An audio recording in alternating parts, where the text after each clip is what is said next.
Magandang araw po sa inyo mga idol at sa mga giliw kong tagapakinig. Nagkita-kita po tayong muli. Ako po ang inyong Tito Blair. Sa araw po na ito, pakinggan po natin ang kwento ng batang si Tomas. Isang mabait at mapagmahal na bata na kasamang namumuhay ang kanyang ama at dalawang kapatid. Ulila na sa ina ang bata dahil namatay ang kanyang ina. Kaya dahil doon ay naging malupit ang pagtrato ng kanilang ama sa kanila. Sa kabila ng lahat ay itinuon ng bata ang atensyon sa pagsisilbi sa simbahan bilang isang sakristan at doon nga niya nakilala ang kanyang iniidolo na paring mabait ngunit misteryoso na si Father Mateo. Kasabay ng paglaganap ng pag-atake ng mga aswang sa baryo ni Tomas ay siya ring pagtuklas niya sa lihim ng paring kanyang hinahangaan. Magpapatuloy kaya si Tomas sa pagtingala kay Father Mateo kapag nalaman niya ang ginagawa nito tuwing gabi at ano ang magiging papel ni Tomas upang bigyan ng tuldok ang pag-aasik ng lagim ng mga aswang sa kanilang lugar. Ngunit bago po ang lahat mga idol, huwag po nating kalimutan mag-subscribe at i-hit ang notification bell sa aking YouTube channel na The Voice Addict para sa mas marami pang makapigil hiningang kwentong aswang at katatakutan mula sa mundo ng kababalaghan. Umpisahan na po natin ang kwento. May paghangang pinagmasdan ng batang sakristan na si Tomas, si Father Mateo, habang nagsasagawa ito ng homily sa harapan ng mga tao sa San Isidro. Halos 2 buwan pa lang na pari sa maliit na baryo na yon, si Father Mateo, ngunit nakita na kagad ni Tomas ang likas na kabutihan ng puso ng kanilang bagong pari. Malapit ang loob nito sa lahat ng tao sa San Isidro. Matandaman o bata ay kinagigiliwan si Father Mateo. Lahat ng nangyayari sa paligid ay alam nito at isinasama nito yon sa mga misa nito upang mabigyan silang lahat ng gabay at pag-asa sa lahat ng problemang pinagdadaanan nila. Magandang araw po sa inyong lahat. Salamat po sa pagdalo sa ating misa ngayong araw ng Biyernes. Batid ko po na tayong lahat ay may takot sa kasalukuyang nangyayari sa ating bayan. Takot po na nagmumula sa sinasabing pagsalakay ng mga aswang. Ngunit tandaan po natin na ang takot ay isang natural na nararamdaman ng bawat tao. Ngunit huwag po tayo magpapadala sa takot. Huwag po tayo magtago sa dilim. Sapagkat sa dilim po, mas madali tayong lalapitan ng kasamaan. Sa halip, magsanib puwersa po tayong lahat at magtiwala sa ating pananampalataya. Magdasal po tayo ng taimtim, magtulungan at magtaglay tayo ng tapang sa ating mga puso. Lahat ng tao na naroon ay mataman na nakikinig kay Father Mateo, lalo na si Tomas na talagang isinasa puso ang bawat salitang lumalabas sa butihing pari. Makalipas ang ilang sandali ay natapos na ang misa. Magkakasabay nang lumabas ang mga tao sa maliit na simbahan ng San Isidro. Nagsimula nang magtungo ang mga sakristan sa kumbento upang dalhin doon ang mga ginamit sa misa. Si Tomas ay nagmamadaling nagpalit ng damit. Matapos niyang magpalit, ay lumabas na siya ng kumbento. Nakasalubong niya si Father Mateo na agad siyang tinawag. Tomas, gusto ko makipag-usap sa iyo sandali. Tungkol po saan, Father? Kinausap ako ng tatay mo. Ang sabi niya, gusto niya nang huminto ka sa pagiging sakristan. Hala, bakit daw po? Ano pong dahilan ng sinabi ni tatay? Ayon sa tatay mo, hindi ka na raw niya naaasahan sa mga gawaing bahay. Lagi ka na lang daw nasa simbahan. Naku, Father, hindi po totoo yun. Bago nga po ako magtungo sa simbahan, sinisiguro ko pong tapos na po ang mga kailangan kong gawin sa bahay. Father, talagang tutol lang po si tatay sa pagsasakristan ko, kaya gusto niya po akong tumigil. Mataman siyang tinignan ni Father Mateo na parang inaalam nito kung nagsasabi ba siya ng totoo o hindi. Maya-maya pa ay marahan itong tumango. Naiintindihan ko, Tomas. Pero ilagay mo rin ang sarili mo sa posisyon ng iyong tatay. At intindihin mo kung bakit ayaw kanyang maglingkod dito sa simbahan. Pero, Father, ayoko po talagang huminto. Mahal ko pong simbahan, isa po kayo sa inspirasyon ko kung bakit mas lalo po ako nagiging masigasig dito sa simbahan eh. Nakikita ko po sa inyo kung paano niyo po kami tinutulungan. Gusto ko rin po maging tulad niyo balang araw, Father. Tomas, isang malaking karangalan para sa akin ang sinabi mo. Maraming salamat. Siguro ang kailangan mo lamang ay kausapin ang tatay mo. Ipaliwanag mo sa kanya kung gaano kahalaga sa iyo ang pagiging sakristan. Salamat po, Father. Susubukan ko pong kausapin po si tatay. Salamat po sa payo niyo. Magalang na nagpaalam si Tomas at nagsimula ng maglakad pauwi. Habang naglalakad at palapit sa bahay, ay kinabahan siya. Aminado siya na tutol ang tatay niya sa pagsasakristan niya, pero hindi niya inakala na aabot ito sa kakausapin ito mismo si Father Mateo tungkol sa bagay na yon. 1 taon na ang nakakalipas mula nang mamatay ang nanay ni Tomas. Pinatay ito ng mga aswang habang naglalakad ito pauwi sa kanilang bahay. Ang pangyayari na yon ay parang malakas na bagyong sumalanta sa kanilang pamilya. 3 silang magkakapatid. Si Tomas ang panganay. Sumunod naman ay si Teresa at ang bunso nila na 2 taon pa lamang ay si Lucia. Bago mamatay ang nanay ni Tomas, si Pablo na ang kanilang ama ay isang mabait, responsable at maasikasong tatay. Ngunit nagbago ito simula nang mamatay ang nanay ni Tomas. Naging malupit na ito sa kanilang magkakapatid, lalong-lalo na kay Tomas. Ganun pa man, pilit na lang niyang inintindi ang kanyang amang si Pablo dahil alam niya na dumadaan pa rin ito sa labis na kalungkutan dahil sa pagkawala ng mahal nitong asawa. Nang malapit na si Tomas sa kanilang bahay, ay agad niyang narinig ang malakas na iyak ng bunso niyang kapatid. Mas binilisan niya ang paglalakad dahil alam niyang walang kasama ang kapatid nila at baka iniwanan ito ng kapitbahay nila na tumitingin sa bunso niyang kapatid kapag nasa paaralan ang pangalawa niyang kapatid. Ang bahay nila ay isang maliit na kubo. Ang bubong ay yari sa pawid na may mangilan-ngilang butas, kaya sa tuwing umuulan ay tumutulo sa loob ng kanilang bahay, habang ang dingding naman ay gawa sa kawayan. Pumasok si Tomas sa bahay at nakita niya si Lucia na mag-isa sa lumang kuna. Ang bata ay umiiyak ng malakas.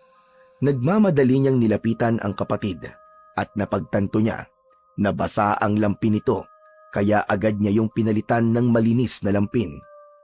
Matapos yun, ay nagtimpla siya ng gatas na agad niyang ibinigay sa kanyang kapatid, kaya huminto na yon sa pag-iyak. Maya-maya pa, ay dumating na ang tatay ni Tomas na si Pablo mula sa pagtatrabaho sa bayan bilang isang construction worker.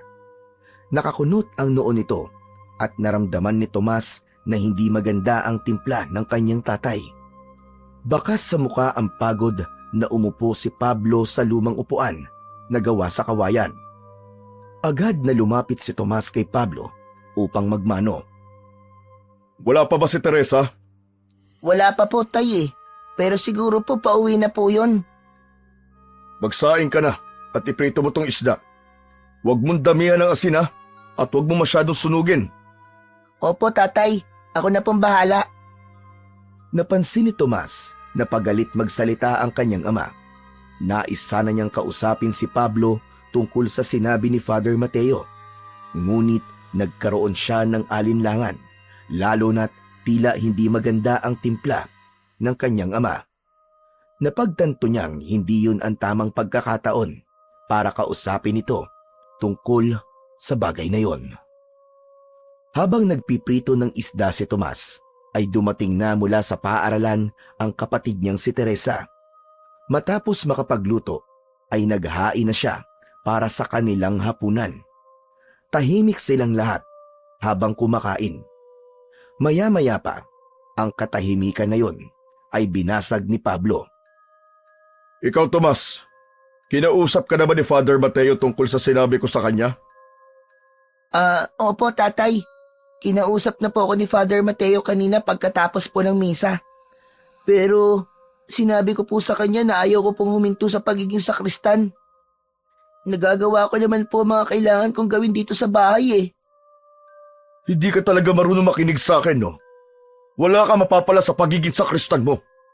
Hindi ba't buong pamilya tayo nagsisimba nung buhay pa ang nanay mo? Pero tignan mo, ano nangyari? Pinatay ang nanay mo. Pero tay, mga aswang naman po ang pumatay kay nanay eh. Kahit na, kung makapangyarihan ang Diyos na sinasabi mo, bakit hinayaan niyang patayin ng mga aswang ang nanay niyo? Hindi ba't siya ang dapat magprotekta sa atin? Hindi nagawang sagutin ni Tomas si Pablo. Alam niya na kahit na anong paliwanag ang gawin niya, ay hindi siya nito pakikinggan. Tumigil ka na sa pagiging sakristan mo, Tomas. Pinagbigyan na kita ng mahigit 1 taon. Kaya ako naman ang pagbigyan mo ngayon. Pumirme ka na lang dito sa bahay. Alagaan mo mga kapatid mo. Nagkakaintindihan ba tayo? Pero tay, kung iinto po ako sa pagiging sakristan, mas mabuti po siguro kung bumalik na lang po ako sa pag-aaral. Wala pa tayong pera para makabalik ka sa pag-aaral. Ikaw ang panganay, kaya ikaw ang dapat magsakripisyo. Hayaan mo na lamang muna si Teresa ang mag-aral. Kapag nakatapos siya ng high school, ikaw naman ang mag-aral. Mas lalong nalungkot si Tomas sa kanyang narinig. Ang pangarap niyang makabalik sa paaralan ay tila imposible nang mangyari, lalo na't ang tatay niya mismo ang pumipigil upang maabot niya ang pangarap niya na yon. Nang dahil sa mga sinabi ng ama niyang si Pablo, ay naging tamilmil si Tomas sa pagkain. Pinag-isipan niya ng gusto kung dapat ba niyang sundin ang tatay niya o magpapatuloy pa rin siya sa paglilingkod sa simbahan. Kinabukasan ng umaga, matapos mag-almusal, ay niligpit at hinugasan na ni Tomas ang kanilang pinagkainan. Habang naguhugas ng pinagkainan sa batalan, ay nagkaroon siya ng isang malalim na pagninilay-nilay. Nais niyang patuloy na maglingkod sa simbahan, ngunit ayaw niya ring suwayin ang kanyang tatay. Kaya naman sa oras na yon, ay isang desisyon ang kanyang ginawa. Nang matapos ni Tomas ang ginagawa, ay lumabas siya ng bahay at nilapitan niya si Pablo na nakatambay sa harap ng kanilang kubo habang naninigarilyo. Tatay, magpapaalam po sana ako sa inyo. At saan ka naman pupunta na ganito kaaga, Tomas? Magtutungo lang po sana ako sa simbahan ngayon. Simbahan na naman? Hindi ba sabi ko sa'yo ayoko na magpatuloy ka sa pagiging sakristan mo? Oo nga po. Kaya nga po pupunta po ako sa simbahan para kausapin po si Father Mateo. Natitigil na po ako sa pagiging sakristan. Gusto ko po na magpaalam po sa kanya na maayos. Yan! Ganyan ang gusto ko. Matuto ka sumunod sa akin, Tomas. O sige na, umalis ka na at pagbalik mo rito, ay asikasuhin mo mga duduming damit. Maglaba ka nang may pakinabang ka dito sa bahay. Matapos yon, ay naglakad na si Tomas patungo sa simbahan. Bagsak ang balikat niya dahil labag yun sa kanyang kalooban. Pero naisip niyang mas makabubuti kung susundin na lang muna niya ang kanyang ama. Pagdating niya sa isang kanto, ay napansin niya ang isang maliit na kumpulan ng tao sa tabi ng kalsada. Dinig din niya ang malakas na pag-iyak ng isang babae. Naisip niyang lumapit sa kumpulan. Isiniksik niya ang sarili sa mga tao hanggang sa makita niya ang pinagkakaguluhan ng mga yon. Nakita ni Tomas ang isang babae na nakayakap sa isang lalaking wala ng buhay. Ang lalaki ay may malaking sugat sa tiyan at kitang-kita ni Tomas ang pagkawasak ng katawan nito. Ang bituka ng lalaki at ibang lamang loob ay nakalabas na halos ikabaliktad ng kanyang sikmura. Narinig niya mula sa bulungan ng mga tao na umatake na naman daw ang mga aswang kagabi. Sa pagkakataong yon, ay labis na takot ang naramdaman ni Tomas. Matagal ng problema ng San Isidro ang hinihinalang pag-atake ng mga aswang sa kanilang lugar at hanggang sa panahon na yon ay hindi pa rin yun nabibigyan ng solusyon. Mas lalo pang nagbigay ng takot kay Tomas ang dumadalas na mga ulat tungkol sa mga nawawalang tao at mga karumal-dumal na pagpatay. Hindi na niya kinaya ang tagpong nasa kanyang harapan, kaya umalis na siya roon at mabigat ang loob na naglakad patungo sa simbahan. Pagdating ni Tomas sa simbahan ay isang sakristan ang nakasalubong niya. Agad niya tong tinanong kung alam ba nito kung nasaan si Father Mateo. Ayon naman sa sakristan ay nasa kwarto ang pare. Nagpasalamat si Tomas sa sakristan at agad na naglakad patungo sa kumbento na nasa likod lamang ng simbahan. Sa kanyang paglalakad, hindi pa rin siya makapaniwala sa desisyon na kanyang gagawin. Hindi niya inaasahan na darating ang araw na hihinto siya sa pagiging sakristan. Pagdating niya sa tapat ng pinto ng kwarto ni Father Mateo, ay kumatok siya ng marahan. Agad niyang narinig ang boses ng pari mula sa loob ng silid. Sino yan? Ako po ito. Father, si Tomas po. Pumasok ka, Tomas. Hindi naman nakalakang pinto. Binuksan ni Tomas ang pinto at pumasok. Pagpasok niya, nakita niya si Father Mateo na nakaupo sa isang upuan malapit sa bintana. Hawak nito ang isang Biblia. Ang kwarto ay hindi kalakihan, ngunit malinis at maayos ang mga gamit. Ang mga bintana ay may mga kortinang puti na tila sumasayaw dahil sa pumapasok na hangin. Naglakad si Tomas palapit kay Father Mateo. Pasensya na po, Father. Mukhang nakaabala po yata ako. Walang problema, Tomas. Ano bang sadya mo? Father, nagkausap na po kasi kami ng tatay ko. Pero hindi po siya pumayag na magpatuloy po ako sa pagiging sakristan kahit na po ano pong paliwanag ang gawin ko. Wala na po ako magagawa kundi po sundin siya. Kaya po, Father, hihinto na po muna ako sa paglilingkod po sa simbahan. Sandaling natigilan si Father Mateo at tinitigan si Tomas ng malalim. Makalipas ang ilang sandali, ay ngumiti ito ng may kasamang pangunawa. Naiintindihan kita, Tomas. Igagalang ko kung anumang desisyon mo. Pero Tomas, gusto ko lang ipaalam sa'yo na bukas pa rin ang simbahan para sa'yo. Kung kailangan mo ng tulong, gabay, o kahit makikinig sa mga problema mo, ay nandito lang ako. Salamat po, Father. Maraming salamat po sa pangunawa nyo. Ano ka ba? Wala yun, Tomas. Maraming salamat din sa serbisyo mo sa ating simbahan. Magpapaalam na sana si Tomas nang bigla niyang naalala ang nakita niyang hinihinalang biktima ng aswang. Naisip niya na kailangan niyong malaman ni Father Mateo dahil gusto nito na alam nito ang lahat ng nangyayari sa San Isidro. Oo nga pala, Father. May sasabihin po pala ako sa inyo. May biktima na naman po ang mga aswang dito sa lugar natin. Habang papunta po kasi ako rito, may nakita po akong kumpulan ng mga tao. Yun po pala, bangkay ng isang lalaki ang pinagkakaguluhan nila. Nanatiling tahimik si Father Mateo. Bakas sa mukha nito ang labis na kalungkutan. Nagpatuloy naman si Tomas sa pagsasalita. Father, ang totoo po niyan, natatakot po talaga ako. Sabi po kasi ni tatay, kahit na anong dasal at kahit anong paglilingkod ang gawin natin sa simbahan, hindi kami bibigyan ng proteksyon ng Diyos. Natatakot po ako, Father.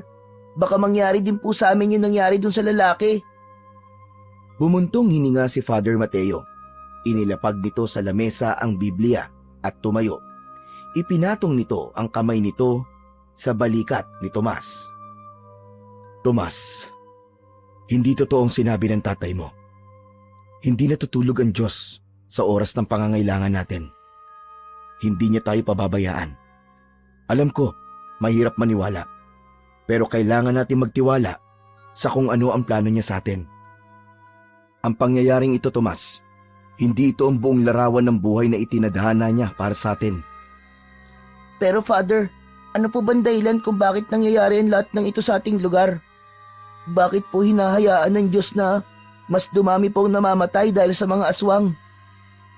Nais lang niya na magbalik loob ang marami sa atin. Isa pa, ang mga masasamang pangyayari dito sa San Isidro ay hindi ginawa ng Diyos, kundi ng dyablo. Tandaan mo na walang kasamaan na magtatagumpay kung may lakas ng loob na lumaban. Kung meron lang po sanang kahit isang tao maglalakas ng loob na lumaban po sa mga aswang, baka matakot na po ang mga aswang na yun na umatake po dito sa San Isidro. Hindi lang ang lakas ng katawan at tapang ang magtataboy sa masasama, Tomas. Kailangan din ng lakas ng pananampalataya sa ating lumikha. Nag-isip si Tomas kahit paano ay naintindihan niya ang sinabi ni Father Mateo. Dahil sa mga salitang yon, mas lalong tumibay ang pananampalataya niya sa Diyos. Pagkatapos ng ilang saglit na katahimikan, ay nagpaalam na si Tomas kay Father Mateo. Maraming salamat po sa mga sinabi niyo po sa akin, Father Mateo. Mauuna na po ako. Kailangan ko na pong umuwi kasi marami pa po akong kailangan gawin sa bahay eh. Sige na Tomas, walang problema. Mag-iingat ka palagi ha, at huwag mong kakalimutan na palaging magdasal. Matipid na ngumiti si Tomas kay Father Mateo bago siya tumalikod dito. Habang naglalakad palabas ng silid na yon, ay napansin niya mula sa sulok ng kanyang mata ang isang bagay na kumikinang sa dingding. Huminto si Tomas at nakita niya ang isang espada na nakasabit sa dingding. Tila wala sa sarili na nilapitan ni Tomas ang espada at tinitigan yon. Napanganga ang bata dahil sa kahangahangang disenyo at detalye ng naturang espada. Makintab yun at mukhang matalas. Habang pinagmamasdan ni Tomas ang espada, hindi niya namalayang naglakad na pala si Father Mateo patungo sa likod niya. Nagulat na lamang siya nang marinig niya ang tinig ng pare mula sa kanyang likuran. Akala ko ba'y aalis ka na, Tomas? Napapahiyang humarap si Tomas kay Father Mateo. Ay, oo nga po pala, Father. Pero, ang ganda po kasi nitong espade. Saan niyo po nakuha yan? Isang kaibigan na nagbigay sa akin yan, Tomas. Ginawa ko lamang siyang pang-display dahil hindi ko naman yan magagamit. Sige na, Tomas. Umuwi ka na at baka hinahanap ka na ng tatay mo. Sige po, uuwi na po ako. Maraming salamat po ulit, Father. Tuluyan nang lumabas si Tomas sa silid ng pari. Habang naglalakad palabas ng kumbento, ay hindi pa rin naalis sa isipan niya ang imahe ng espada. Hindi niya maintindihan kung bakit habang nakatingin siya kanina sa espada, ay may kung anong malakas na enerhiya na humihila sa kanya palapit doon. Makalipas ang ilang araw na huminto na sa pagiging sakristan si Tomas, ay pinagtuunan na lang niya ng pansin ang mga gawain sa kanilang bahay. Iniwasan niyang mag-isip ng mga bagay na may kinalaman sa simbahan. Ganun pa man, may lungkot at panghihinayang pa rin siyang nararamdaman sa desisyon na kanyang ginawa. Sa kanyang puso ay naroon pa rin ang tawag ng paglilingkod niya sa simbahan, ngunit ang takot niya na magalit ang kanyang tatay ang patuloy na pumipigil sa kanya. Iniisip na lang ni Tomas na mas mabuti na magtiis kaysa magalit sa kanya ang kanyang ama na si Pablo. Inisip na lang niya na may iba pa namang paraan para maglingkod sa Diyos, gaya ng pagsunod sa magulang at paggawa ng kabutihan. Napagtanto ni Tomas na hindi laging sa simbahan matatagpuan ang misyon ng isang tao. Kung minsan, ang pag-aalaga sa pamilya, pagtulong sa kapwa, at pagbibigay ng malasakit ay isang uri rin ng serbisyo na hindi nakikita ng karamihan, ngunit ikinalulugod ng Diyos. Inisip na lang din niya na darating din ang araw na babalik ang tiwala ng tatay niya sa Diyos at papayagan na siya nitong bumalik sa pagiging sakristan sa simbahan. Sa mga sumunod pang araw ay patuloy ang mga hindi maipaliwanag na pagkawala sa bayan ng San Isidro. May ilan sa mga nawawala na natatagpuan, ngunit patay na at kalunos-lunos ang itsura. Dahil sa mga pangyayaring yun, ay mas lalong binalot ng takot si Tomas. Laging gumugulo sa kanyang isipan ang mga imahe ng mga biktima at ang mga kwento tungkol sa mga aswang. Isang araw, habang naglalakad pa uwi mula sa palengke, ay napadaan si Tomas sa simbahan. Napahinto siya at naisipan niyang pumasok doon. Pagpasok niya sa simbahan, ay walang ibang tao roon, kundi siya lamang. Pumesto siya sa pinakaunahang upuan at umupo habang matiim na nakatingin sa altar. Maya-maya pa ay nagsimula ng umusal ng mahinang dasal si Tomas. Panginoon, sana po ay bigyan niyo po kami ng lakas para magpatuloy po sa araw-araw. Ipinagdadasal ko po ang San Isidro na sana ibigyan niyo ng proteksyon mula sa kasamaan ng mga aswang. At sana po, kahit isa lamang po sa amin, ay magkaroon ng lakas ng loob na magtanggol at labanan po ang mga aswang upang wala na pong pamilya pa ang mawalan ng mahal sa buhay. Huwag niyo pong hayaan na magpatuloy ang takot na bumabalot sa aming bayan. Nagsusumamo po ako sa inyo, Panginoon. Sa pangalan ni Jesus. Amen. Maraming salamat po, Panginoon. Matapos ang dasal, ay lumabas na si Tomas sa simbahan. Sa pagkakataon na yon, umasa siya na diringgin ng Diyos ang kanyang panalangin para sa kanilang maliit na bayan. Isang umaga, habang abala si Tomas sa pag-iigib sa poso, ay nakita niyang nagtatakbuhan ng mga tao sa iisang direksyon. Napakunot ang noo niya at nagkaroon siya ng kagustuhan na malaman kung saan pumupunta ang mga tao. Iniwan niya muna ang ginagawa at sumunod sa direksyon na pinupuntahan ng mga yon. Dinala si Tomas ng mga paa niya sa ilog na matatagpuan sa bukana ng gubat. Maraming tao ang naroon. Lumapit siya sa mga nagkukumpulan at nakisiksik hanggang sa nagimbal siya sa kanyang nakita. Isang bangkay ng aswang ang nakahandusay malapit sa ilog. Ang katawan ng aswang ay tadtad ng saksak at hiwa. Habang tinitignan ni Tomas ang katawan ng aswang, narinig niya ang mga usapan ng mga tao sa paligid. May mga nagsabing may isang hindi kilalang tao na naglakas ng loob at lumaban sa mga aswang. Sa narinig na yun ni Tomas, ay hindi niya napigilang mapangiti sa konting pag-asa na muling lumitaw sa kanilang bayan. Pakiramdam niya tuloy ay dininig na ng Diyos ang ipinagdasal niya sa simbahan nung isang araw. Lumipas pa ang ilang araw at hindi na mga bangkay ng tao ang natatagpuan sa San Isidro tuwing umaga, kundi mga bangkay na ng mga aswang na pinatay sa marahas na pamamaraan. Dahil doon, unti-unti nang nagkaroon ng pag-asa ang mga tao sa San Isidro na hindi magtatagal ay mabibigyan na ng tuldok ang takot nilang lahat sa mga aswang. Isang gabi, habang tahimik na naghahaponan sina Tomas, ay nagtaka siya nang biglang tumawa ng mahina si Pablo. Nakahanap na ng katapat ang mga walangyang aswang na yan. Sinasabi ko na nga ba, hindi talaga maaasahan ang simbahan sa mga ganong problema. Talagang wala silang pakialam kahit marami ang mamamatay sa atin. Yung pari natin, walang ginawa kundi magmisa. Hindi man lang kumilos para aksyonan ang totoong problema dito sa San Isidro. Tay, huwag niyo na lang po idamay ang simbahan at si Father Mateo. Dapat maging masaya na lang po tayo at may lumaban na po para sa atin. Ano ba pakialam mo sa opinyon kong bata ka? Saka nagsasabi lang naman ako ng totoo ah. Habang ang mga tao dito sa lugar natin ay pinapatay ng mga walangyang aswang na yon, sigurado ako na si Father Mateo ay natutulog lang sa kanyang kwarto ng mahimbing at walang pakialam. Pinili na lang ni Tomas ang manahimik at wag nang kontrahin ang mga sinasabi ng kanyang tatay. Bagamat masaya siya na meron ng kumakalaban sa mga aswang, ay hindi pa rin niya maiwasang malungkot na may mga taong kagaya ng tatay niya na nag-iisip na dapat lahat ng problema ay iasa sa simbahan.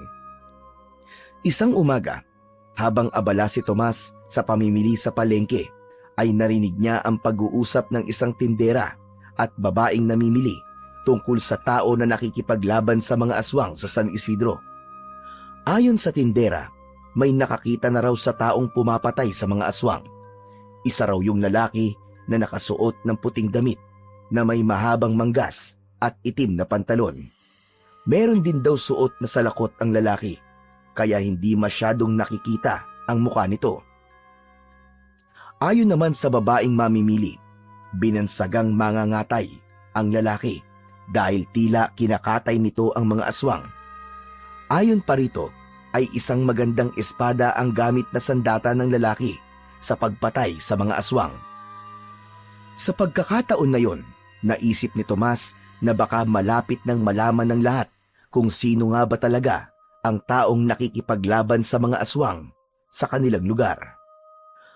Matapos mabili ni Tomas ang mga dapat niyang bilhin sa palengke, ay umalis na siya.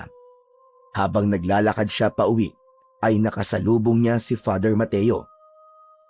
Father Mateo, magandang araw po. O Tomas, magandang araw din. Kumusta ka na? Matagal-tagal na rin tayong hindi nagkikita. Oo nga po eh. Pero may maganda po akong ibabalita sa inyo, Father. Narinig niyo na po ba ang tungkol sa isang lalaki na lumalaban po sa mga aswang? Narinig ko na nga ang tungkol sa kanya. Bakit? Anong meron sa taong yon? May narinig lang po kasi akong kwentuhan ng mga tsismosa po sa palengke. Ang sabi po nila, lalaki raw po yung taong yun tapos ang sandata po niya laban sa mga aswang ay isang espada. Tinatawag nga po nilang mangangatay yung lalaki na yun eh. Napakasaya ko po kasi talagang dininig po ng Diyos ang dasal ko na magkaroon ng San Isidro ng kahit isang tao na lalaban po sa mga aswang. Sandali. Alam na ng mga tao na lalaki ang pumapatay sa mga aswang? Opo, may nakakita raw po kasi dun sa lalaki na yon. Ganun ba? Nakakatuwa naman na may lumalaban na sa mga aswang. Oo nga pala, Tomas. Sumama ka sa akin ngayon sa kumbento at may ibibigay ako sa'yo. Ano po yun, Father? Basta, malalaman mo rin mamaya. Tara, para makauwi ka kagad sa inyo. Naglakad na silang dalawa patungo sa kumbento at nang makarating sila sa kwarto ni Father Mateo, ay agad nitong inabot kay Tomas ang isang basket ng mga prutas. Hindi na nagdalawang isip si Tomas na tanggapin yun. Sanay na kasi siya na palaging may ibinibigay noon si Father Mateo sa mga sakristan na mga pagkain. Namili ako ng mga prutas kahapon. Naalala kita, Tomas, kaya naisipan kitang bigyan.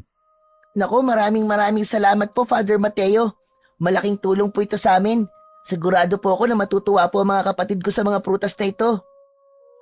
Mabuti naman kung ganon, Tomas.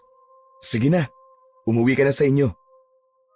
Ngumiti si Tomas at saka tumalikod para lumabas ng kwarto ni Father Mateo. Habang palabas siya, ay hindi nakaligtas sa mga mata niya ang espada na nakasabit sa dingding. Sandali niya yung tinignan at bigla niyang naalala ang kwentuhan ng dalawang babae sa palengke tungkol sa mga ngatay. Biglang nagkaroon si Tomas ng kutob. Naisip niya na baka may kinalaman si Father Mateo sa taong pumapatay sa mga aswang. Ngunit agad niyang inalisyon sa kanyang isip dahil naalala niya na isang pare si Father Mateo at wala itong alam sa pakikipaglaban sa mga nilalang na gaya ng mga aswang. Kinagabihan, matapos na mahugasan ni Tomas ang mga pinagkainan nila, ay tinawag siya ni Pablo na nakaupo sa labas ng kanilang bahay. Tomas! Tomas! Halika nga. Bilan mo nga ako ng sigarilyo sa tindahan. Isang kaha. Tay, hindi po ba delikado na? Baka po may aswang na makakita sa akin. Bukas ng umaga ko na lang po kayo ibibili. Napakaduwag mo naman. Saka ano bang kinakatakot mo? May lumalaban na sa mga aswang, di ba? Wala na tayong dapat na ikatakot. Wala nang nagawa si Tomas, kundi sumunod sa utos ng tatay niya. Naramdaman niya ang takot habang naglalakad siya sa madilim na kalsada. Pakiramdam niya ay may mga matang nakasunod sa kanya, kaya panay ang lingon niya sa paligid. Nang makarating siya sa malapit na tindahan ay sarado na yon. Hindi na niya inisip na bumalik dahil alam niya na pipilitin siya ng ama niyang si Pablo na maghanap ng bukas pang tindahan para makabili ng sigarilyo nito. Nagpatuloy sa paglalakad si Tomas hanggang sa napadaan siya sa tapat ng simbahan. Natigilan siya nang mula sa likod ng simbahan ay nakita niya si Father Mateo na lumabas. Nagmamadali yun at nasa likod nito ang espada na nakasabit sa dingding sa kwarto nito. Labis na nagtaka si Tomas kung saan pupunta si Father Mateo ng ganung oras at dala pa nito ang espada. Nais sanang sundan ni Tomas si Father Mateo pero naalala niya ang utos ng tatay niya. Kaya naman, nagpatuloy na lamang siya sa paglalakad at hindi niya naiwasan ang pagbalik ng kanyang kutob na baka nga si Father Mateo ang tinatawag ng mga tao na mangangatay. Habang tulog na ang tatay at mga kapatid ni Tomas, ay gising na gising pa rin siya. Hindi kayang tumahimik ng utak niya sa pag-iisip kung tama nga ba ang kanyang kutob na si Father Mateo ay ang nakikipaglaban sa mga aswang sa San Isidro. Matiim siyang tumitig sa kawalan at nangako siya sa kanyang sarili na gagawin niya ang lahat upang malaman niya ang katotohanan. Kaya simula noon, gabi-gabi nang tumatambay si Tomas malapit sa simbahan. Umaasa siya na muli niyang makikita si Father Mateo na dala ang espada nito. Nilabanan na lamang niya ang takot niya sa mga aswang para lang sa katotohanan na nais niyang mapatunayan. Hanggang isang gabi, habang nakamasid si Tomas sa simbahan, ay nakita niyang lumabas sa likod ng simbahan si Father Mateo. Nasa likod nito ang espada. Palinga-linga ito na tila sinisigurado nito na walang taong makakakita sa kanya. Hindi na nagdalawang isip pa si Tomas na sundan ang pari. Ginawa niya ang lahat upang hindi maramdaman ni Father Mateo ang kanyang presensya. Nagtaka na siya nang umabot na sila sa gubat. Ganun pa man, patuloy pa rin siya sa pagsunod sa pari.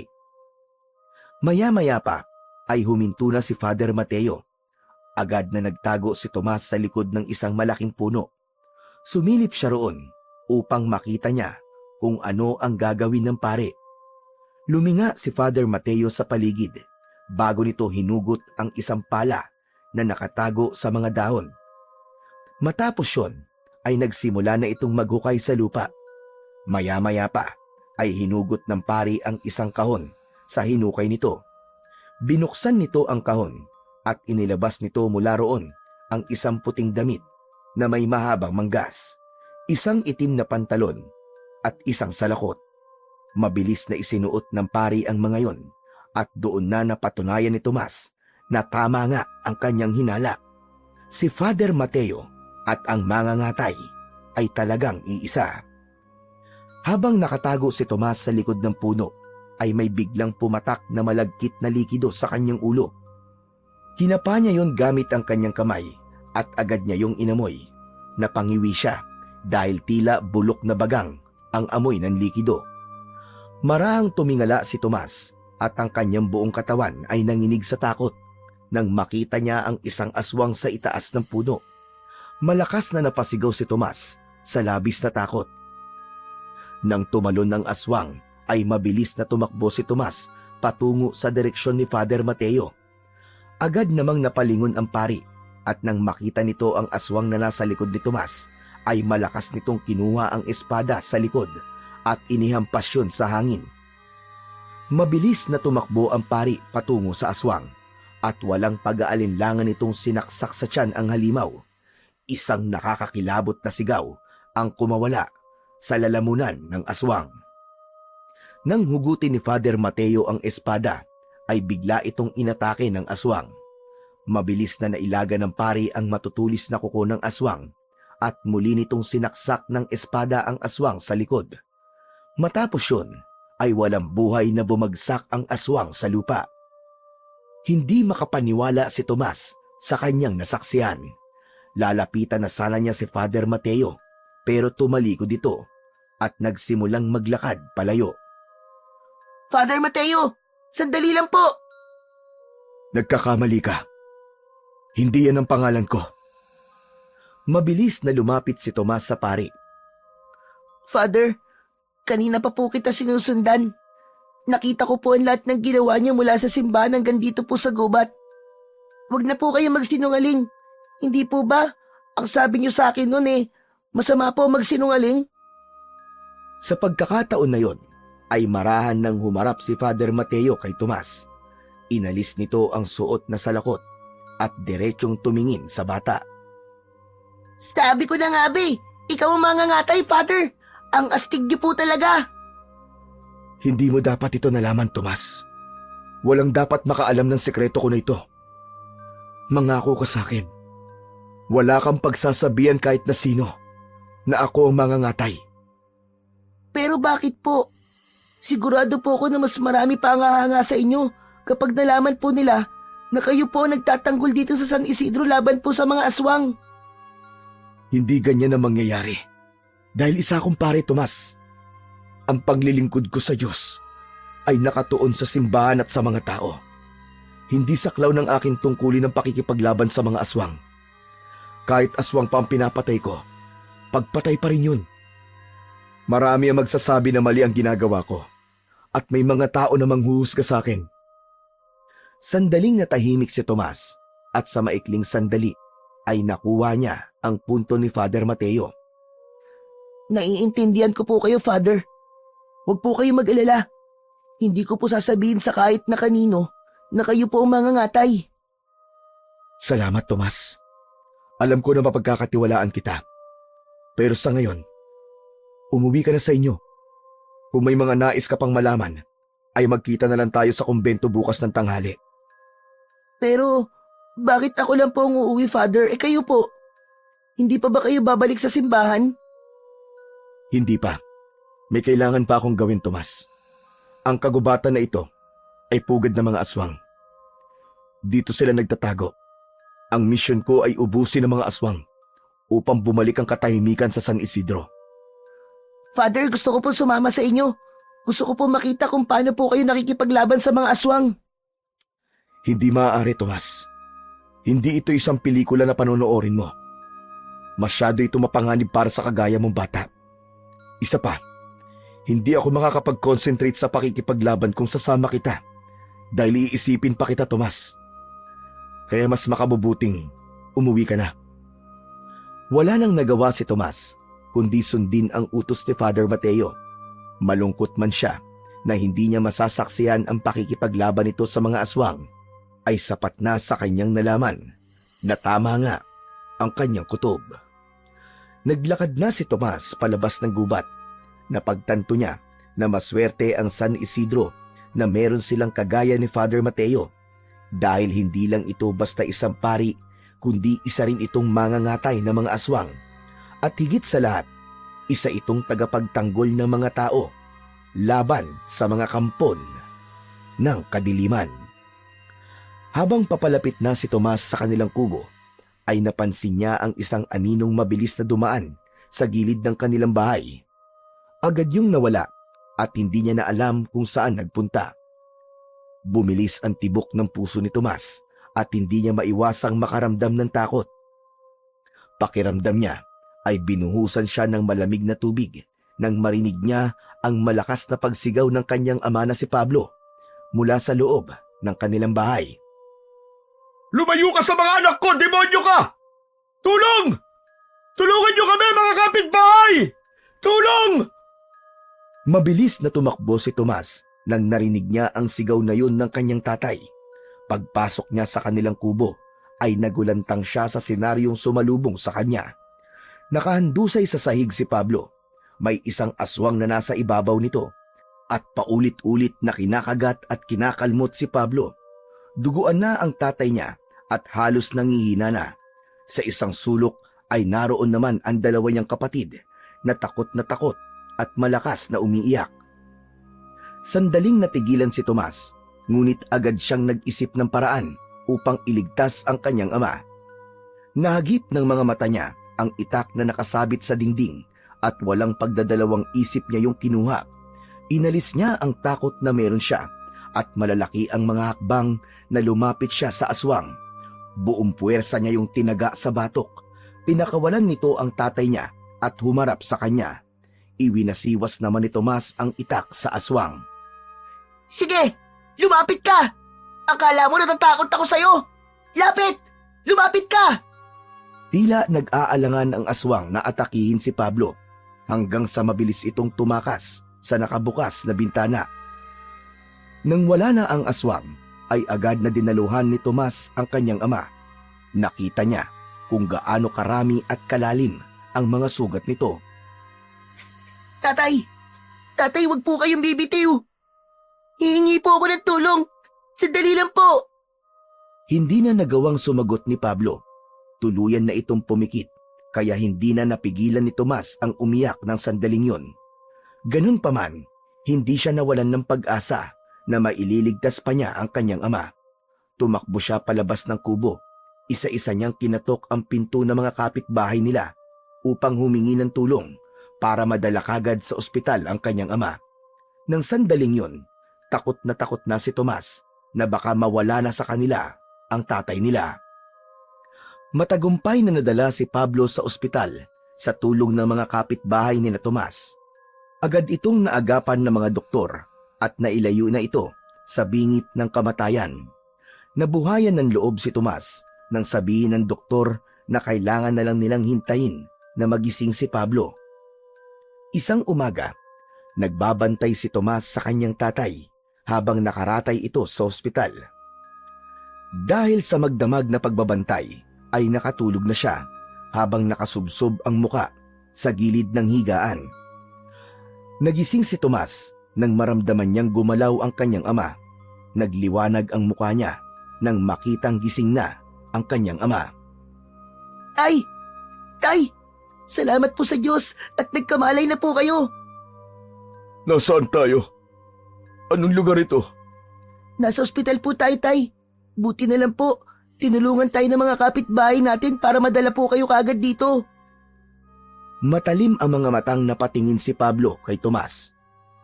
Bakit mo pa ako dinala dito? Anong ipambabayad natin dito, Tomas? Kahit kailan talaga, hindi ka nag-iisip.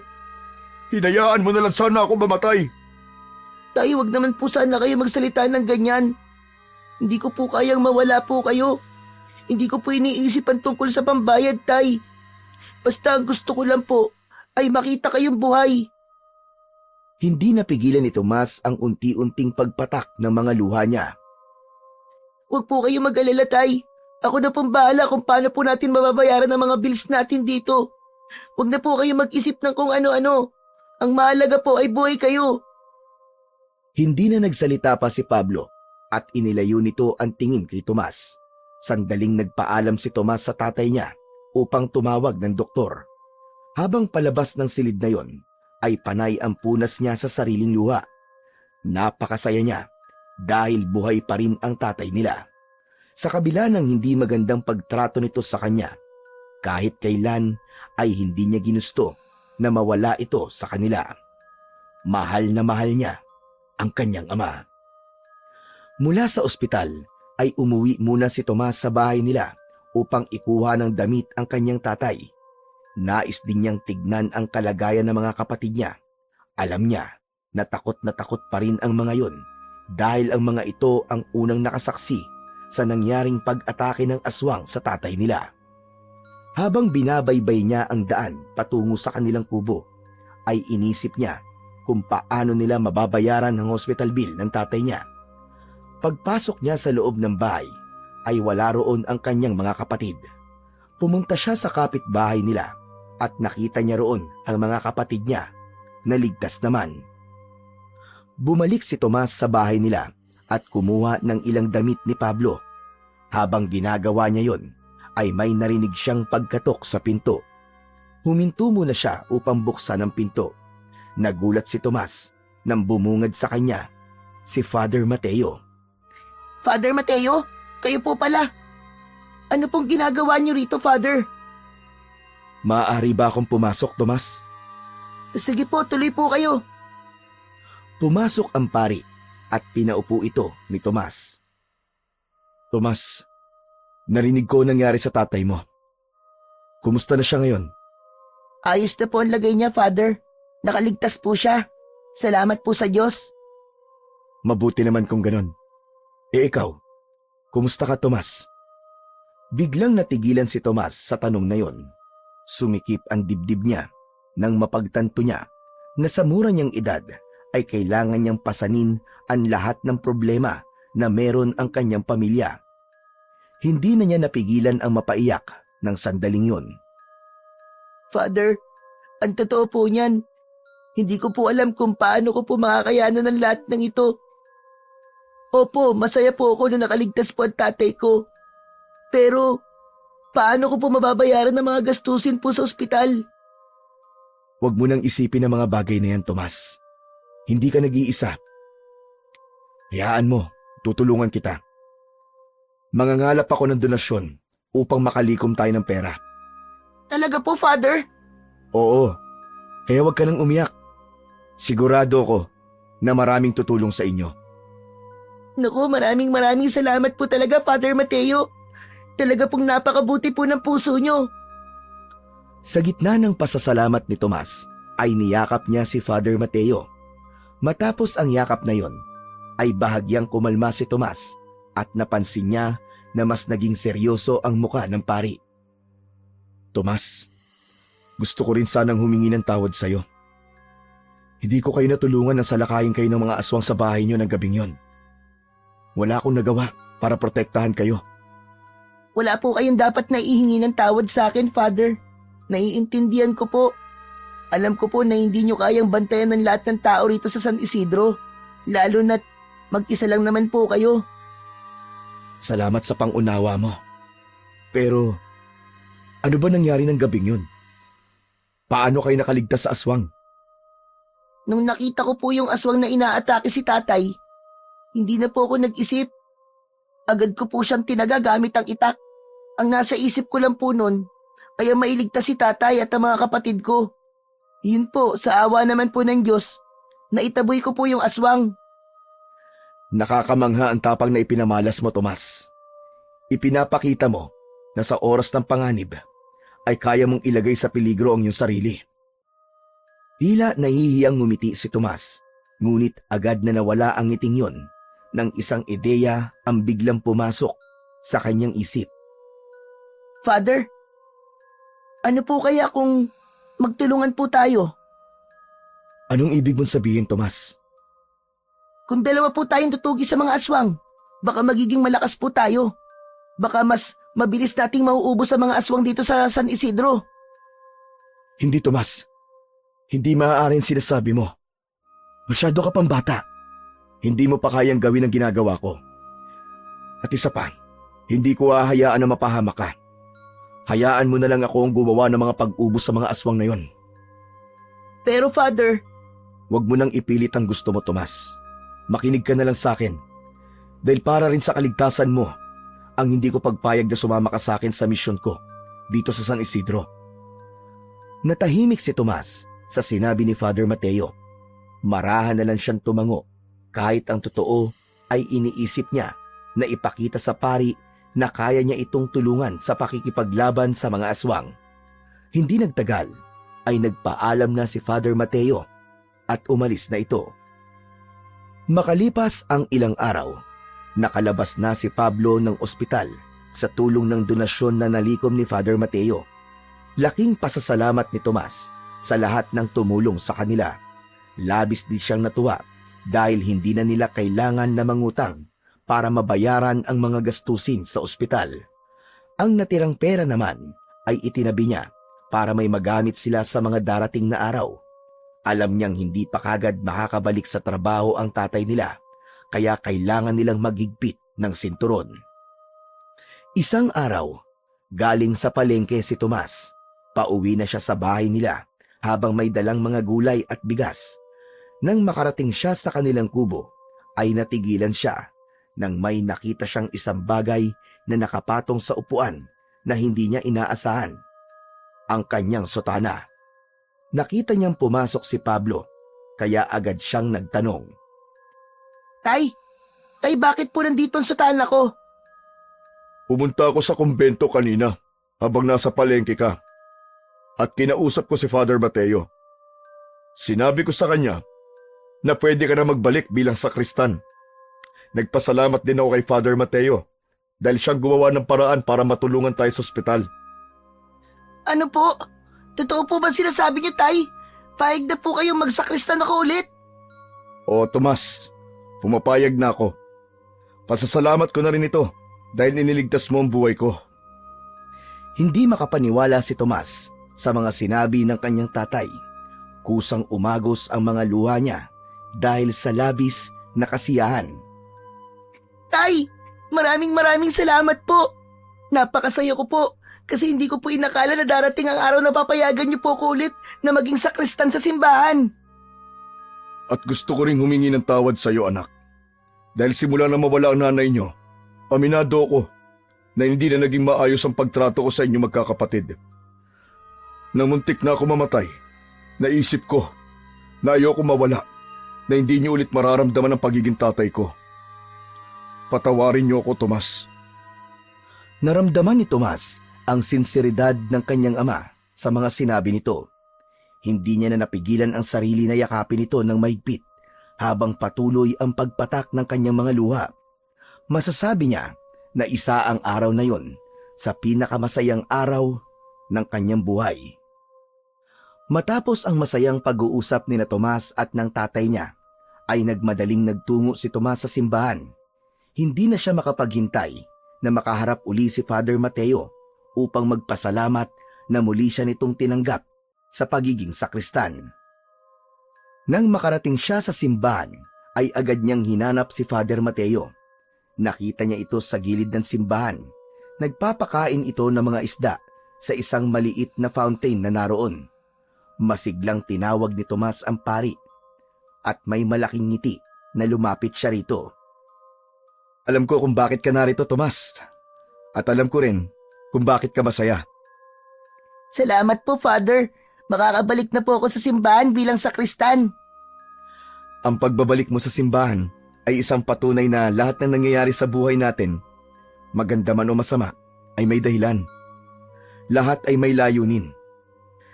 Hindi man maganda na muntik nang mamatay ang tatay mo dahil sa aswang. Nagbigay daan naman yon upang mapagtanto niya ang ilang mga bagay-bagay. Pero kung meron man po akong dahilan para maging masaya, yun po ay ang paghingi ni tatay ng tawad sa aming magkakapatid. Sa palagay ko po, ito na po ang simula ng pagbabago sa aming buhay, Father. Masaya ako para sa inyo, Tomas, at sa pamilya mo. Habang kausap ni Tomas si Father Mateo, ay biglang bumalik sa alaala niya ang gabing nalaman niya na ang pari ay ang tinatawag na mangangatay. Hindi na sila nagkaroon ng pagkakataon na pag-usapan ang tungkol sa bagay na yon. Kaya naman, sinamantala na ni Tomas ang sandaling kausapin niya si Father Mateo upang mag-usisa. Father, meron po pala akong itatanong sa inyo. Yung tungkol po sa pakikipaglaban niyo po sa mga aswang. Paano po kayo nagkaroon ng ganong kakayahan? Ang totoo, Tomas, biktima rin ng aswang ang aking mga magulang. Bata pa ako nung pinatay ng mga aswang ang aking ama at ina, habang ako'y nakatago. Nakita ko ang lahat, Tomas, at hanggang ngayon ay malinaw pa rin sa akin ang pangyayaring yon. Pasensya na po kayo, Father. Hindi ko po alam na ang saklap po pala ng sinapit ng mga magulang nyo. Pero, paano po kayo nakaligtas? Iniligtas ako ng lolo ko. Isa siyang mahusay na manunugis ng mga aswang. Siyang nag-alaga sa akin simula nang maulila ako at tinuruan din niya ako ng lahat ng kanyang kaalaman. Bago siya mamatay, ipinagkatiwala niya sa akin ang espada niya.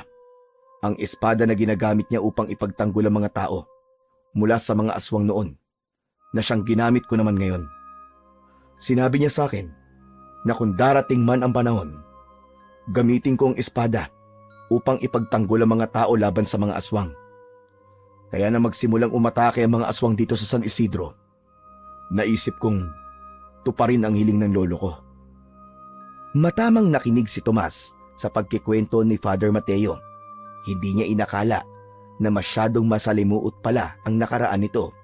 hanggang sa isang bagay na naman ang ipinilit ni Tomas sa pari. Father, gusto ko po sanang maging katulad nyo. Gusto ko rin po makatulong sa pakikipaglaban nyo sa mga aswang. Sana po, Father, payagan nyo na po ako. Tomas, ayokong pigilan ka sa gusto mo na yan. Natutuwa ako na meron kang magandang hangarin na ipagtanggol ang San Isidro laban sa mga aswang. Ngunit napakabata mo pa. Ayoko mapahamak ka. Lalo na't marami pang pwedeng mangyari sa buhay mo. Hayaan mo, Tomas. Kapag nasa ustong edad ka na, ituturo ko sa iyo ang lahat ng aking nalalaman. Kahit naiintindihan ni Tomas ang punto ni Father Mateo, ay hindi pa rin niya maiwasan ang malungkot. Mas lalo kasing nag-alab ang kagustuhan niyang makipaglaban sa mga aswang simula nang inatake ang pamilya niya ng mga aswang sa mismong loob ng kanilang kubo. Doon niya napagtanto na dapat ay may sapat siyang kakayahan at kaalaman sa pakikipaglaban upang maprotektahan niya ang kanyang pamilya. Tuluyan nang bumalik si Tomas sa simbahan bilang isa sa mga sakristan. Walang pagsidlan ang kanyang kasiyahan dahil sa pangyayaring yon. Nasabi rin niya na tuluyan nang bumalik sa dati ang tatay nila dahil naging maalaga at mapagmahal na ulit ito sa kanilang magkakapatid. Minsan ay magkakasama rin silang nagsisimba at nagdadasal. Ngunit ang kagustuhan ni Tomas na tulungan si Father Mateo na labanan ang mga aswang ay hindi nawala sa kanya. Sa kabila ng palaging pagtanggi ng pari sa gustong mangyari ni Tomas, hindi pa rin siya nawalan ng pag-asa na darating ang araw na magbabago ang isip nito. Isang gabi, naisipan ni Tomas na sundan si Father Mateo sa pagpunta nito sa gubat. Matapos magpalit ng damit ang pari, ay nagsimula na itong maglakad-lakad sa gubat, dala ang espada nito. Tahimik lang na nakasunod si Tomas sa pari.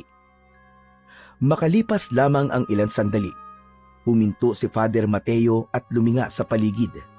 Agad namang nagtago si Tomas sa likod ng isang makapal na halaman. Alam ko nandyan kayo. Lumabas kayo at magpakita kayo sa akin. Harapin niyo ako. Mula sa madilim na bahagi ng gubat, dalawang aswang ang nagpakita kay Father Mateo. Nanlilisik ang mga mata ng mga yon at naglalaway na akala mo ay gutom na gutom. Nanatiling nakatago si Tomas at sabik na siyang mapanood muli ang pakikipaglaban ni Father Mateo sa mga aswang. Agad na umatake si Father Mateo. Sinugod nito ang isang aswang ng magkakasunod na saksak at hiwa gamit ang espada. Hindi na nagawang makaporma ng aswang at walang buhay itong bumagsak sa lupa. Galit na galit ang natirang aswang. Sumigaw pa ito bago patakbong sumugod sa pari. Humakbang si Father Mateo pakaliwa at nang dumaan ang aswang sa gilid nito, ay iniharang nito sa tiyan ng aswang ang matalim na blade ng espada. Napasinghap si Tomas nang walang kahirap-hirap na nahati sa dalawa ang katawan ng aswang.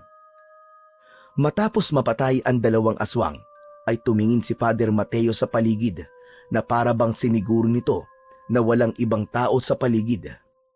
Makalipas ang ilang sandali, ay muli itong naglakad sa mas malalim pang bahagi ng kagubatan.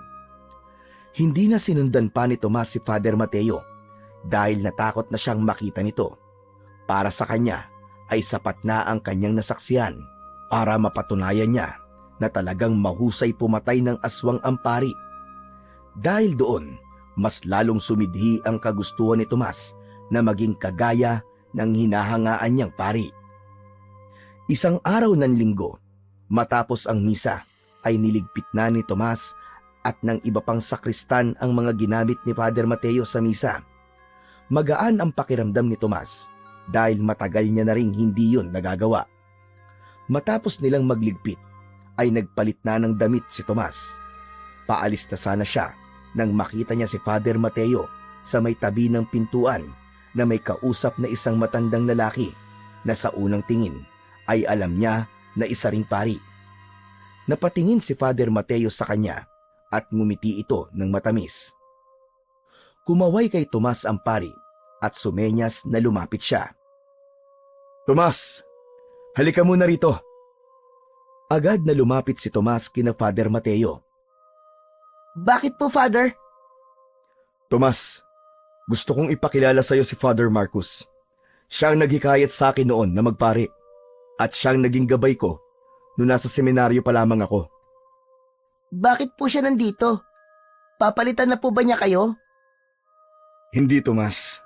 Binsita lang niya ako dito, pero mamaya aalis na rin siya. Nalaman niya kasi ang mga pagsalakay ng mga aswang dito, kaya nag-alala siya para sa akin. Ngumiti si Father Marcus kay Tomas. Bahagyang yumuko si Tomas bilang pagbibigay ng galang dito. Isa ba si Tomas sa mga sakristan dito, Mateo? Opo. Isa siya sa pinaka maaasahang sakristan sa simbahan na ito, Father. Siya rin ho yung naikwento ko na ang pamilya po ay inatake ng aswang. Kung ganon, ikaw pala yung batang iniligtas ang tatay at mga kapatid niya sa aswang. Napakatapang mo pala, Tomas. Saludo ko sa'yo. Maraming salamat po, Father. Habang si Tomas ay nakatitig kay Father Marcus, ay may kakaiba siyang naramdaman dito. Kahit maaliwalas ang mukha nito, hindi niya maintindihan kung bakit tila mabigat ang pakiramdam niya rito.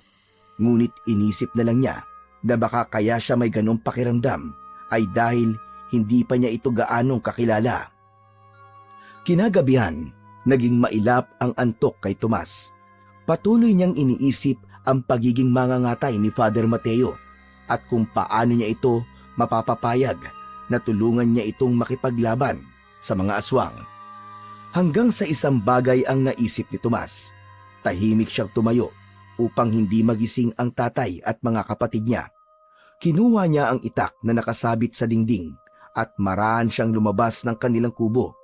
Alam niya na sa ganong oras ay nasa gubat na si Father Mateo, kaya naisip niyang doon na siya dumiretso kesa sa simbahan. Sa pagkakataon na yon, naisip ni Tomas na kung makikita ni Father Mateo na kaya niyang makipaglaban sa mga aswang, ay malaki ang posibilidad na pumayag na ito na tumulong siya sa pakikipaglaban nito sa mga aswang. Makalipas ang ilang sandali, ay nakarating na siya sa gubat. Tinalasan niya ang kanyang pakiramdam at mahigpit ang hawak niya sa itak. Napakatahimik ng paligid. Pakiramdam niya anumang sandali ay biglang susulpot ang aswang kung saan, kaya panay ang linga niya sa kaliwat kanan. Napahinto si Tomas sa paglalakad nang may narinig siyang kaluskos sa likuran niya. Lumunok siya nang maramdaman niya na may naglakad papalapit sa kanya. Bago pa man makalingon si Tomas, ay may tumalon na sa likod niya, kaya napadapa siya sa lupa. Mabilis siyang gumapang palayo at nang tumihaya siya, ay nanlaki ang mga mata niya nang makita niya ang isang aswang sa kanyang harapan. Agad na tumayo si Tomas at inihanda niya ang sarili sa pakikipaglaban, kahit ang totoo ay halos maihina siya sa salawal. Hindi ako natatakot sa'yo. Kaya-kaya kitang patayin, baka akala mo. Tumalon ang aswang papunta kay Tomas. Malakas siyang sumigaw nang iwasan niya ito. Sa kabila ng pagkataranta, ay pinilit niya ang sarili na labanan ng aswang. Humarap siya rito at iwinasiwas niya ang hawak na itak. Muling umatake ang aswang at sa pagkakataon na yon, ay nakipagtagisan na si Tomas ng lakas sa aswang. Ngunit dahil sa kakulangan niya sa kaalaman sa pakikipaglaban, ay madaling naiwasan ng aswang ang lahat ng atake na kanyang ginawa. Hanggang sa malakas na nahampas ng kamay ng aswang ang itak ni Tomas. Humawala yon sa kamay niya at nahulog sa lupa. Agad siyang yumuko upang kunin ang itak, pero bago pa man niya makuha yon, ay biglang tinapakan ng aswang ang kanyang kamay. Aray! Aray ko, time first lang, time first! Kukunin ko lang ang itak ko! Inakala niya nakatapusan niya na ng sandaling yun, pero mula kung saan ay lumabas si Father Mateo at mabilis nitong inatake ang aswang gamit ang espada nito. Tumagos sa leeg ng aswang ang espada at nang hugutin yun ng pari ay walang buhay na bumagsak sa lupa ang aswang. Agad na kinuha ni Tomas ang itak at tumakbo patungo kay Father Mateo. Father! Father, buti na lang po dumating kayo! Father, ang galing niyo po talaga! Anong ginagawa mo dito, Tomas? Natigilan si Tomas sa pagsigaw na yun ni Father Mateo. Yun ang unang beses na nasigawan siya ng pari simula nang magkakilala sila. Ano po? Gusto ko po kasi makipaglaban sa mga aswang. Gusto ko pong patunayan sa inyo na kaya ko rin po ang ginagawa nyo. Makinig ka sa akin, Tomas. Hindi mo pa kaya. Huwag mong ipagpilitan ang hindi pwede. Masyado pang delikado para sa iyo ang ganitong bagay. Napansin ni Tomas na biglang natigilan si Father Mateo. Luminga ito sa paligid at naging malikot ang mga mata nito na para bang may nararamdaman itong kakaiba sa paligid. Father, bakit po? May problema po ba? Makinig ka sa akin mabuti, Tomas. Kahit anong mangyari, huwag kang aalis sa tabi ko. Bakit po? Ano po nangyayari? Nararamdaman ko. Maraming aswang na sa paligid natin. Ano po? Maraming aswang? Nasaan po sila? Maging kalmado ka lang. Nasa paligid lang natin sila, Tomas. Labis na kinalibutan si Tomas sa sinabi ni Father Mateo. Panay ang linga niya sa paligid at inihanda niya ang sarili sa pagdating ng mga aswang na sinasabi ni Father Mateo. Maya-maya pa, mula sa madilim na bahagi ng kagubatan ay sumulpot ang isang grupo ng mga aswang. Ang mga mata ng mga yon ay kumikislap sa dilim na wari nagbabaga. Matalim ang mga mata nun na nakatingin sa kanila. Sinabi ko na sa iyo, Tomas. Huwag kang magtutungo dito. Father, kaya nga po ako nandito kasi patutunayan ko po na kaya ko rin makipaglaban sa mga aswang. Tutulungan po kita. Magtago ka, Tomas. Magtago ka. At kung makakakita ka ng pagkakataon, ay tumakas ka na. Bilisan mo. Ngunit bago pa makapagtago si Tomas, ay nagsimula ng lumapit sa kanila ang mga aswang. Mabilis na pumaligid sa kanila ang mga aswang, kaya alam ni Tomas na wala na siyang mapupuntahan. Isang aswang ang mabilis na tumalon at sinubukang sunggaban si Father Mateo mula sa likuran. Mabilis na gumalaw naman si Father Mateo at sinalubong ng talim ng espada nito ang aswang. Tinamaan ang aswang sa leeg at ang katawan nito ay bumagsak sa lupa. Sa pagkakataon na yon, biglang nagkaroon ng lakas ng loob si Tomas na makipaglaban. Tumakbo siya patungo sa isang aswang habang nakaumang ang kanyang itak. Tomas! Anong ginagawa mo? Bumalik ka rito! Tomas! Ngunit hindi ito pinakinggan ni Tomas. Ang tanging nasa isip niya ay ang maipakita kay Father Mateo ang kakayahan niyang makipaglaban sa mga aswang. Sinalubong si Tomas ng aswang, ngunit hindi siya nagpatinag. Sinubukan niya itong tagain, ngunit mabilis na nakaiwas ang aswang. Mabilis siyang sumugod dito at sa pagkakataon na yon ay nagawa niyang saksakin sa tiyan ng aswang. Malakas na napasigaw ang aswang. Labis na namangha si Tomas sa kanyang nagawa.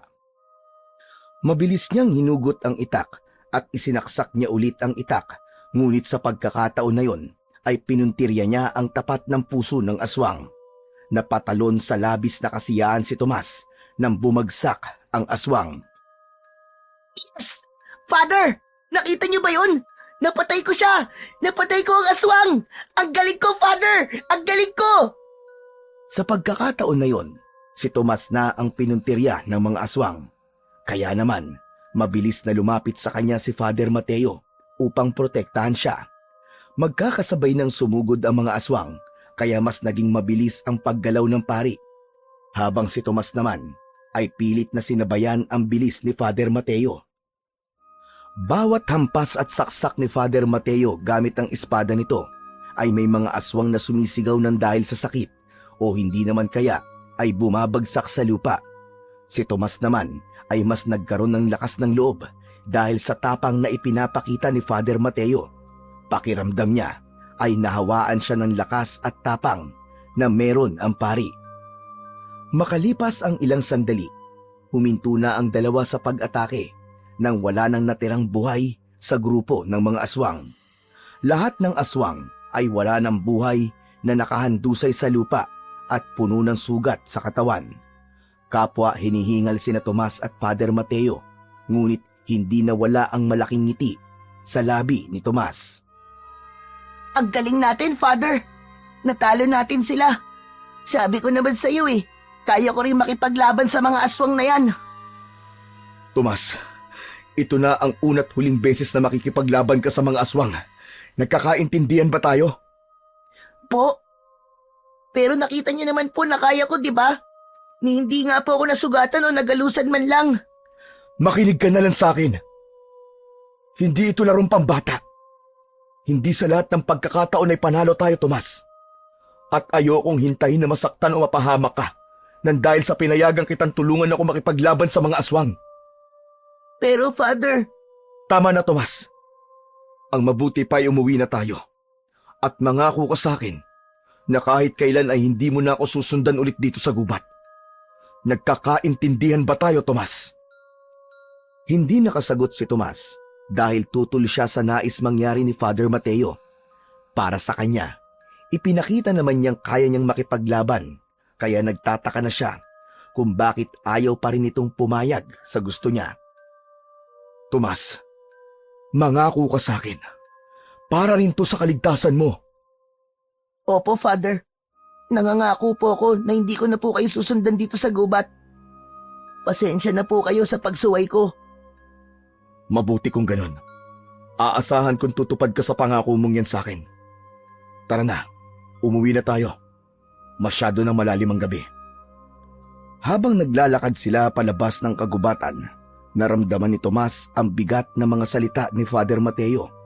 Bagamat nais niya itong tulungan na makipaglaban sa mga aswang, wala na siyang magagawa kundi sundin ang sinabi nito sa kanya, lalo na't nangako na siya rito. Umasa na lang siya na darating ang araw na mapagtatanto ng pari na kaya niya talagang makipaglaban sa mga aswang at walang masamang humingi ito ng tulong sa kanya. Isang umaga, nasa palengke si Tomas upang bumili ng bigas at pang-ulam nila para sa tanghalian at hapunan. Habang naglalakad siya, ay isang pamilyar na lalaki ang nahagip ng kanyang mga mata. Pinakatitigan niya ang lalaki at doon niya naalala na si Father Marcos yun. Nagtaka siya sapagkat sa pagkakaalam niya ay umalis na sa San Isidro ang matandang pari noong araw na nakita niya ito at si Father Mateo na nag-uusap. Hindi inalis ni Tomas ang tingin niya kay Father Marcos. Nakatayo ito sa harap ng isang tindahan ng mga prutas at nakikipag-usap sa ilang mga tao na naroroon. Habang pinagmamasdan niya si Father Marcos, naramdaman niyang parang may hindi tama. Nagkaroon siya ng kuryosidad sa kung ano ang sinasabi ng matandang pari sa mga tao sa palengke.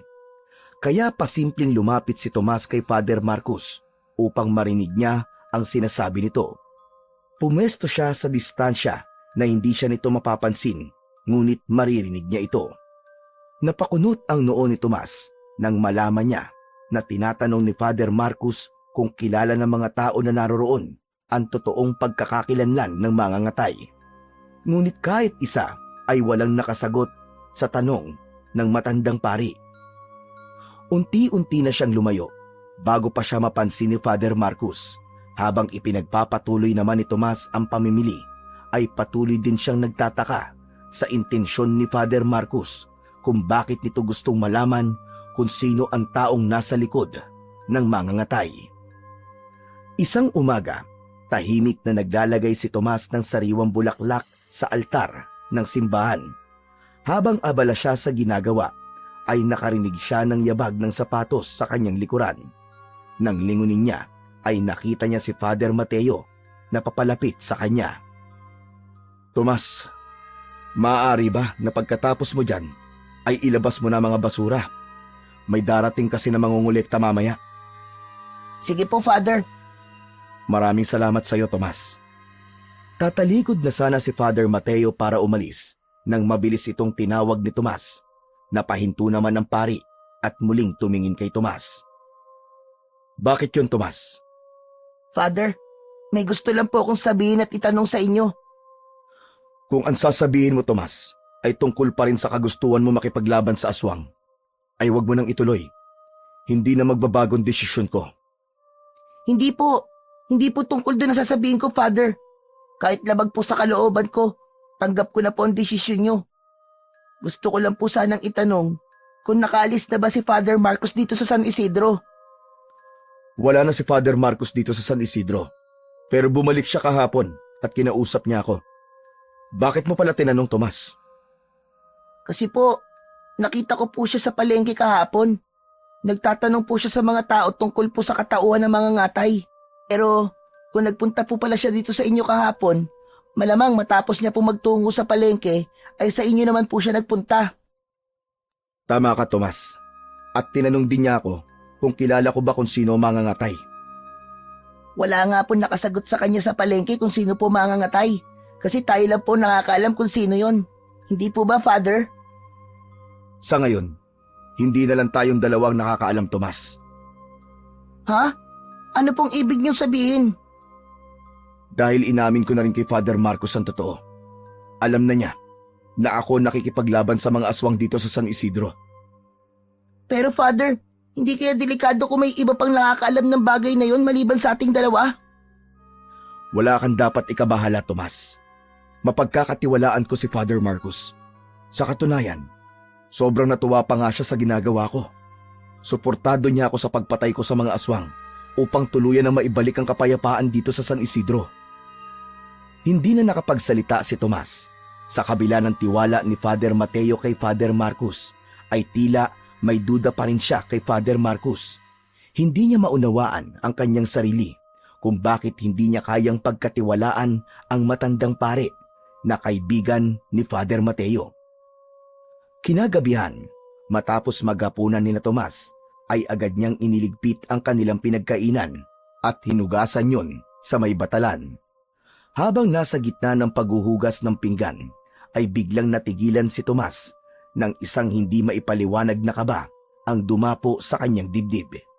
Hindi niya alam kung bakit, ngunit biglang pumasok sa kanyang utak si Father Mateo. Naramdaman niya na tila may masamang mangyayari sa gabing yun. Nang matapos sa ginagawa niya si Tomas, ay lumapit siya sa kanyang ama na si Pablo upang magpaalam dito. Nang sandaling yun, nais makita ni Tomas si Father Mateo upang masiguro niya na maayos ang lagay ng pari. Tay, magpapaalam lang po ako. Pupunta lang po ako ngayon sa simbahan. Kailangan ko lang po kasi makausap si Father Mateo. Ha? Gabi na, Tomas. Delikado na. Bukas mo na lang siya kausapin kapag maliwanag na. Pero kailangan ko na po talaga makausap si Father Mateo ngayon, Tay. Pangako po, mag-iingat po ako. Matiim na tinignan ni Pablo si Tomas. Panay ang dasal ni Tomas na sana ay payagan siya ng kanyang tatay dahil hindi siya matatahimik hanggat hindi niya nasisiguro na nasa maayos na kalagayan si Father Mateo. O sige. Pero huwag ka magtatagal ha. Bumalik ka kagad dito. Opo, Tay. Salamat po. Babalik din po ako agad. Tay, salamat po uli. Hindi na nag-aksaya ng oras si Tomas at agad siyang lumabas ng kanilang kubo at tinahak ang madilim na daan patungo sa simbahan. Nang makarating siya roon, ay agad siyang nagpunta sa kumbento at huminto siya sa tapat ng pinto ng kwarto ni Father Mateo. Maraan siyang kumatok ng ilang beses, ngunit walang sumagot. Kakaibang tensyon ang naramdaman niya sa bawat minuto na paghihintay. Inulit niya ang pagkatok, ngunit walang senyales na nasa loob ng silid na yon si Father Mateo. Sa pagkakataon na yon ay nagdesisyon na si Tomas na pumasok. Marahan niyang binuksan ang pinto at pumasok siya sa kwarto ni Father Mateo. Binuksan niya ang ilaw at nagtaka siya nang malamang wala roon ang pari. Lalabas na sana siya nang mapansin niya ang isang piraso ng papel na nakalagay sa ibabaw ng kama ni Father Mateo. Agad niyang nilapitan yon at kinuha ang nakatuping papel. Nang buksan niya ang papel, ay binasa niya ang nakasulat doon. Hawak ng pinuno ng mga aswang si Father Marcos. Kung hindi ka magpapakita sa pinuno ng mga aswang sa gubat ngayong gabi, papatayin namin si Father Marcos. Huwag mo nang tangkain na dalhin ang iyong espada Dahil sa oras na dalhin mo yon, alam mo na ang mangyayari, Mateo. Ilukob ng pangamba si Tomas matapos basahin ang sulat. Napatingin siya sa kinaroroonan ng espada ni Father Mateo at nakita niya na nakasabit pa rin yun sa dingding. Indikasyon yun na sa oras na yun ay pinuntahan ni Father Mateo ang pinuno ng mga aswang sa gubat. Nang sandaling yun, walang ibang nasa isip si Tomas kundi ang puntahan sa gubat si Father Mateo dahil malakas ang kutob niya na nasa panganib ito. Nilapitan ni Tomas ang espada na nakasabit sa dingding at tinitigan yun. Nang makapagdesisyon na siya, ay kinuha niya ang espada at agad siyang lumabas ng kwartong yun na dala ang espada. Malaki ang mga hakbang na lumabas siya ng kumbento at tinahak ang daan patungo sa kagubatan. Nang makarating sa gubat si Tomas, ay pilit niyang tinalasan ang kanyang pakiramdam. Kahit paano ay nakatulong ang liwanag mula sa bilog na buwan upang makita niya ang kanyang nilalakaran. Ang mga mata niya ay hindi mapakali sa paglingon sa bawat parte ng gubat sa pag-asang makikita niya si Father Mateo. Father Mateo, nasan ka na ba? Sana naman ay okay ka lang. Habang lumilipas ang oras, ay pabigat ng pabigat ang nararamdaman ni Tomas. Mas lalo ring tumitindi ang takot niya sa kung ano na ang nangyari kay Father Mateo. Makalipas ang ilang minuto, ay natigilan si Tomas nang makarinig siya ng taong dumadaing sa kung saan. Pinakinggan niya yung mabuti kung saan yun nagmumula at nang malaman niya kung saan nanggagaling ang pagdaing, ay tinahak niya kagad ang daan patungo roon. Muling napahinto si Tomas nang sa wakas ay nakita na niya si Father Mateo. Nanlamig siya nang makita niya ang kalunos-lunos nitong kalagayan. Nakahandusay ito sa lupa, duguan ito at puno ng sugat sa iba't ibang parte ng katawan. Sa harapan nito ay may isang aswang na sa tingin niya ay ang pinuno ng mga aswang dahil sa kakaiba nitong itsura kumpara sa mga naunang aswang na kanyang nakita. Mula sa pinagtataguan ni Tomas, ay nasaksihan niya kung paano saktan at pahirapan ng aswang si Father Mateo.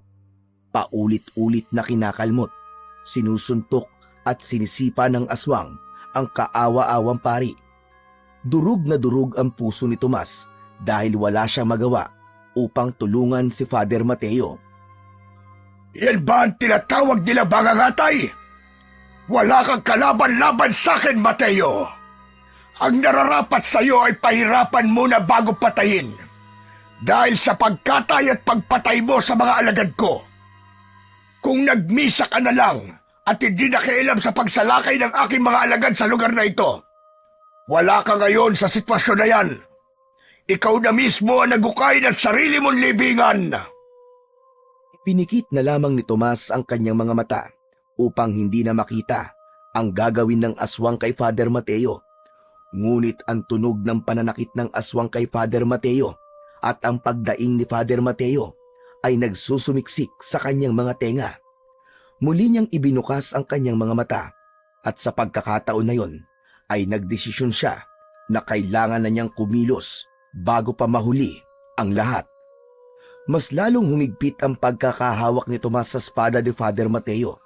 Matapos yun ay buong tapang siyang lumabas mula sa kanyang pinagtataguan. Ang kanyang mga mata ay nakatuon kay Father Mateo. Kasunod nun ay malakas niyang tinawag si Father Mateo. Sabay na napalingon si Father Mateo at ang aswang kay Tomas. Parehas na nagulat ang dalawa nang makita siya. Malakas na inihagis ni Tomas ang espada sa direksyon ng pari at bumagsak yon sa tabi nito. Galit na umangil ang aswang. Pakialamero kang bata ka! Ang dapat sa'yo ay mamatay! Mabilis na sumugod ang aswang kay Tomas. Hindi nagawang makagalaw ni Tomas sa kanyang kinatatayuan kahit papaliit ng paliit ang agwat ng aswang sa kanya. Habang papalapit na ang aswang kay Tomas, ay naramdaman niya na yun na ang kanyang katapusan. Nalungkot siya sapagkat hindi man lang siya nagkaroon ng pagkakataon na makapagpaalam sa kanyang tatay at mga kapatid. Naisip niya na ang pangarap niya na makapag-aral muli at maiahon sa kahirapan ang kanyang pamilya ay hinding-hindi na mangyayari. Ngunit nang makita ni Tomas na dinampot ni Father Mateo ang espada, ay bigla siyang nagkaroon ng pag-asa. Mabilis itong tumayo sa kabila ng pinsalang meron ito. Mabilis na tumakbo si Father Mateo patungo sa aswang. At bago pa man makalapit ang aswang kay Tomas, ay naisaksak na ni Father Mateo ang espada sa likod ng aswang at ang dulo nun ay tumagos sa dibdib ng halimaw. Agad ding hinugot ni Father Mateo ang espada sa katawan ng aswang at mabilis nito yung itinarak sa likod ng ulo nito. Sa muling paghugot ni Father Mateo sa espada, ay tuluyan ng bumagsak ang walang buhay na katawan ng aswang sa lupa. Ang takot sa mukha ni Tomas ay unti-unting nawala at napalitan ng kasiyahan. Hindi siya makapaniwala na buhay pa rin siya ng sandaling yon. Sa labis na saya, ay mangyak-ngiyak niyang niyakap si Father Mateo. Salamat po! Salamat po, Father! Nailigtas niyo po ako! Akala ko talaga katapusan ko na! Ako nga ang dapat magpasalamat sa iyo, Tomas. Kung hindi ka dumating, malamang napatay na ako ni Father Marcos. Kumalas si Tomas sa pagkakayakap kay Father Mateo at may pagtataka itong tinignan. Teka, anong ibig niyo pong sabihin na si Father Marcos ang papatay sa inyo? Hindi sumagot si Father Mateo. Nang bumalik sa pagiging tao ang aswang, ay nagimbal si Tomas nang malaman na ang aswang na yon ay walang iba kundi si Father Marcos. Si Father Marcos po ang pinuno ng mga aswang? O Tomas, tama ka. Kahit ako hindi rin makapaniwala sa katotohanan na yan. Hindi ko inakala na si Father Marcos pala ang pinuno ng mga aswang na narito sa San Isidro. Nilinlang niya ako. Nagkunwari siya na dinukot siya ng pinuno ng mga aswang para pumunta ako rito sa gubat na hindi ko dala ang aking espada. Marami na po talagang mapanlinlang sa panahon ngayon, Father. Pero ang mahalaga po, buhay po tayong dalawa at napatay niyo na po ang pinuno ng mga aswang. Sa wakas po, babalik na po ang kapayapaan dito sa buong San Isidro. Tama ka, Tomas. Malaking bagay na napatay natin ang pinuno ng mga aswang. Pero hindi pa tapos ang pakikipaglaban ko sa mga aswang. May mga alagad pa si Father Marcos na kailangan kong ubusin. Kaya masasabi ko na hindi pa tuluyang babalik ang katahimikan sa lugar na ito. Pero naniniwala po ako na mauubos niyo po ang mga aswang na ito. Alam ko po na kaya niyo pong pakawalan ng San Isidro sa takot sa mga aswang. Sana nga, Tomas. Sana nga. Basta, huwag tayong titigil na magdasal dahil lahat ng pinagdadasal natin sa Kanya ay ibibigay niya sa tamang panahon. Kung di man niya yun ibigay, naniniwala ko na may mas magandang plano ang Diyos para sa ating lahat. Nang sandaling yun, ay inaya na si Tomas ni Father Mateo na umalis sa kagubatan. Inalalayan ni Tomas ang pari dahil hirap itong maglakad dahil sa dami ng sugat nito sa katawan. Ganun pa man, abot langit ang pasasalamat ni Tomas na hindi hinayaan ng Diyos na mawala si Father Mateo dahil ito lamang ang pag-asa ng San Isidro na makamit ang kapayapaan at katahimikan na matagal na nilang inaasam. Sa lumipas na mga buwan ay patuloy na nakipaglaban si Father Mateo sa mga natitirang alagad ni Father Marcos. Dahil doon ay mas lalong hinangaan ni Tomas ang pari ng San Isidro. Nanatiling sikreto sa lahat ang pakikipaglaban ni Father Mateo sa mga aswang at ang sikretong yon ay nanatili sa pagitan ni Father Mateo at ni Tomas. Nang mga sumunod na taon, nakabalik na si Tomas sa kanyang pag-aaral sa tulong ni Father Mateo. Nagpatuloy siya sa pagiging sakristan sa simbahan at nagawa niya yung gawin kahit pa nag-aaral na siya. Ngunit hindi pa rin huminto si Tomas sa pag-asang balang araw ay magiging kagaya siya ni Father Mateo na isang pari na nakikipaglaban sa mga aswang para sa kapakanan ng mas nakararami. upang mapanatili ang kapayapaan at tuluyang mawala ang takot ng mga tao sa mga aswang na naghasik ng lagim sa buong San Isidro at sa mga karatig bayan.